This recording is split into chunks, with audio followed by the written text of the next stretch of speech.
नमस्कार। आज हम लोग देखना चाहेंगे कि एनडीए की सरकार, गठबंधन की सरकार किस तरीके से आगे कामयाब रहेगी अपने राजनीति के सफ़र में।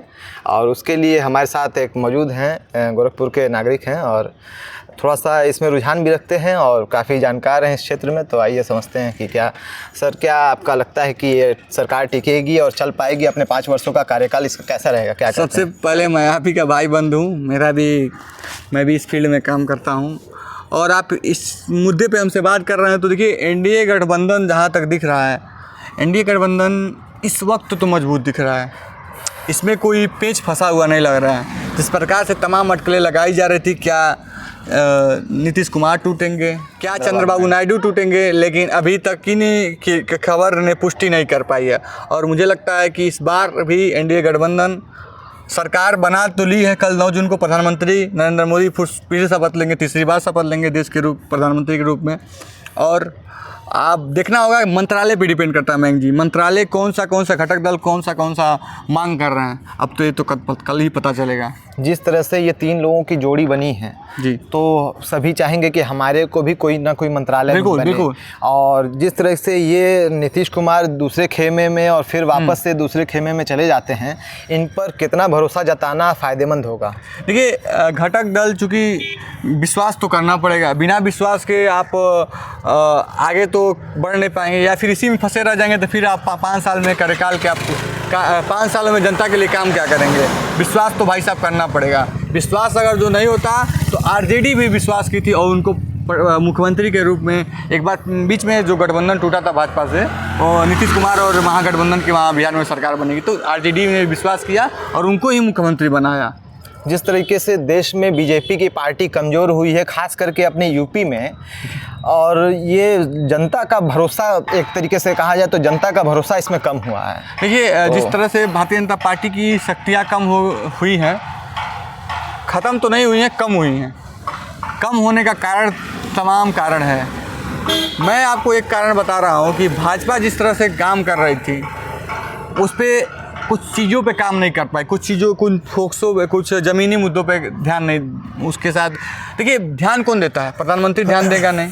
आपको एक सांसद भेजता है, आपको एक मुख्यमंत्री विधायक के रूप में भेजता है, तमाम सारी समस्याएं क्या है उन लोगों को भी हाल की पता चलता है, तमाम सारे उसके प्रोटेस्ट होते हैं तमाम। लेकिन इस बार भारतीय जनता पार्टी मुझे लगता है काम करने वाली है। और कम होने का कारण यही है कि देखिए, बेरोजगारी वाला जो मुद्दा है, बेरोजगारी का मुद्दा काफ़ी हर फील्ड में। देखिए, अभी किसान प्रोटेस्ट किए थे, फिर जवान प्रोटेस्ट किए, फिर तमाम लोग प्रोटेस्ट आ ही रहा है। और सरकार इस प्रोटेस्ट को बंद करके और अपना आगे कदम बढ़ा रही थी, उस पर किसी भी चीज़ पे फोकस नहीं कर रही थी। लेकिन मुझे लगता है इस बार जनता ने उनको जवाब दिया है और हमें लग रहा है कि आने वाले समय में भारतीय जनता पार्टी इस पर काम करेगी। नहीं काम करेगी तो जनाधार और धीरे धीरे कम होता जाएगा। तो इस 400 का आंकड़ा को मैं इस तरह से जस्टिफाई करता हूँ। मैं दूसरा बात कर रहे थे अयोध्या की। देखिए, अयोध्या में तमाम ज़मीनी मुद्दे रहे हैं, जिसको भारतीय जनता पार्टी को आकलन करना चाहिए। मुझे लग रहा है कि as a reporter, as a journalist, उनको आकलन करना चाहिए कि क्या कमियाँ रह चुकी हैं। ठीक है, उसके बाद से उस पर काम करना चाहिए, तब जाके अयोध्या की सीट, क्योंकि अयोध्या सीट की काफ़ी कष्ट पहुँचाई है उत्तर प्रदेश में भारतीय जनता पार्टी को। इस तरीके से निष्कर्ष यही निकलता है कि हम लोग ये कह सकते हैं कि हर बार, जैसे आप 2014 में और 2019 में मोदी मैजिक या मोदी लहर से आप चुनाव जीतते आ रहे थे, ये हर बार नहीं कामयाब होगा। और चूंकि हम लोग ग्राउंड रिपोर्टिंग में हमेशा ये शिकायतें जनता से मिलती रही हैं कि कोई प्रत्याशी यहाँ आता ही नहीं है, सिर्फ मोदी जी का चेहरा देख के हम हर बार वोट नहीं करेंगे। और शायद यही नतीजा है कि इस बार बीजेपी काफ़ी अच्छे तरीके से कमज़ोर पड़ी है। मैं एक बात बताना चाहते हैं आपको कि जिस प्रकार से जनता 2014 में 2019 में 4 लाख वोटों से विजयी, 5 लाख वोटों से विजयी, 3 लाख वोटों से विजयी, इस बार जनता ने ऐसा सबक दिखाया है कि लोकतंत्र को मजबूत करने का, और नेताओं को एक डर पैदा कर दिया है कि आप 4 लाख से मैं आपको जिताने वाला नहीं हूँ, चाहे कोई पार्टी का नेता हो। मुझे लग रहा है कि विपक्षी भी बहुत ज़्यादा अंतर से नहीं जीते हैं। कुछ सीटों पर बात कर छोड़ दिया जाए तो, और भाजपा के लोग भी कुछ सीटों पर बात किया जाए तो कुछ सीटों पर छोड़ के काफ़ी मार्जिन नहीं रहा। 35,000, 30,000, जो व्यक्ति 3 लाख 4 लाख से जीता था, उस व्यक्ति ने अंतर 40,000, 50,000, 30,000, 35,000 कर दिया। मुझे लग रहा है कहीं ना कहीं जनता में आक्रोश देखने को मिला है। और आपकी बात से मैं पूर्ण तरह सहमत हूँ, क्योंकि मैं स्वयं एक मतदाता के रूप में 2014, 2019 दोनों में प्रतिभाग किया हूँ। और मैं ये कह सकता हूँ स्पष्ट तौर पे कि जनता ने विपक्ष को हर बार बहुमत से जताया इसलिए है क्योंकि वो आक्रोशित थी और हमेशा उससे नाराजगी के तौर पे। हाँ।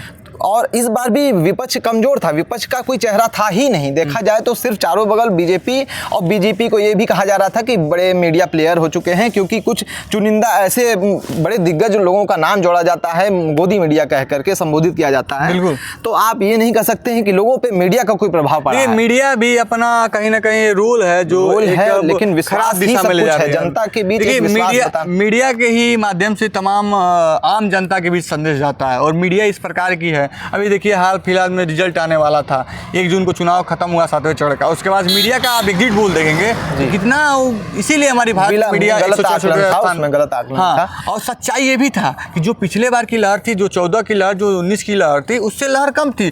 सबको ये आकलन है, भाजपा वालों को, भाजपा भारतीय जनता पार्टी को भी आकलन है, लेकिन मीडिया ने जिस प्रकार की एग्जिट पोल जिस तरह से माना जाता था 80% श्योरिटी, इस बार वो पूरी तरीके से 50% भी नहीं आया, वो फेल रहा।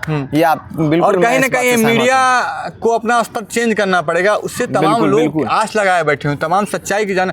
और इसमें एक तरह का मैं आपको बता दूं मैक जी कि इसमें लोग विश्वास करते हैं जिनको नहीं पता है कि मीडिया हमारे लिए क्या काम कर रहा है। देखिए, गलत चीज़ फैलाना बहुत आसान है और सही चीज़ फैलाना मुश्किल है। तो इस प्रकार की जो मीडिया है ऐसी चीजें ना फैलाए। आपको जो यही वजह है कि एक सोशल मीडिया के तौर पे एक बड़ा मीडिया जो है आगे बढ़ रहा है और लोगों का उस पर भरोसा बढ़ा है। बिल्कुल, भरोसा बढ़ा है क्योंकि वो आम लोगों के बीच की खबरें, और ये बिजनेस बन के रह गया है जो मेन स्ट्रीम मीडिया है। ये जाहिर सी बात है कि राजनेताओं का एक चाटुकारिता वाला काम हो गया है। बिल्कुल बिल्कुल। चलिए, हम लोग का निष्कर्ष यही निकलता है कि आगे हम लोग देखेंगे कैसा कार्यकाल रहेगा और इस पे हमारे साथ जुड़े रहिएगा। आप